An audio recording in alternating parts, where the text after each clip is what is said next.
خوشحال سادات د کرزي کوم غټ راز افشا کړ؟ فرانسې څومره کسان له افغانستانه وویستل؟ حمید خراساني څه ویلي دي؟ او د دې ترڅنګ نور ډیر مهم تازه خبرونه هم شته، نو ویډیو تر اخره وګورئ.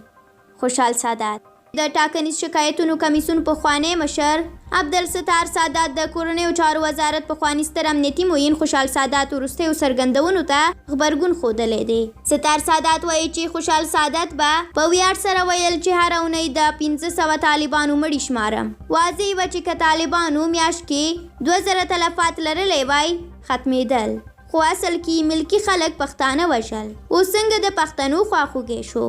پښتانه قدرت نه د انزوا د لاسه نه د خوشحال په شان قاتلانو د لاسه غرو ته ختلي وو. جنرال خوشحال سادات د بریټانیا کیمبریج پوهنتون کې د وینا پر مهال خپلو خبرو کې ویلي دي چې پخواني ولسمشر حامد کرزي د خپلې واکمنۍ پر مهال کابینه کې جنګ سالاران شامل کړي وو او پښتون پکې حضور نه درلود او په دې توګه د نوموړي دوره له بې عدالتۍ ډکه وه.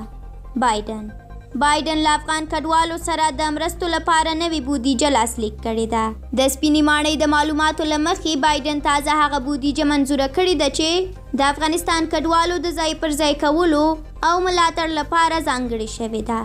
فرانسه د فرانسې د بهرنیو چارو وزارت وایي چې د قطر هیواد په همکارۍ یې له افغانستان څخه 329 نور کسان له افغانستانه ایستلي دي.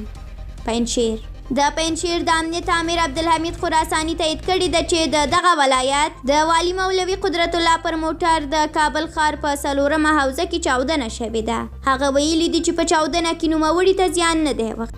درنو لیدونکو مننه کوم چې ویډیو مو ولیدله. د خوشحال سادات خبرو ته د ستار سادات غبرګون په اړه تاسو هم خپل نظریات را سره کومنټ کې ولیکئ. تر بلې ویډیو ښه وخت ولرئ. د خدای په امان.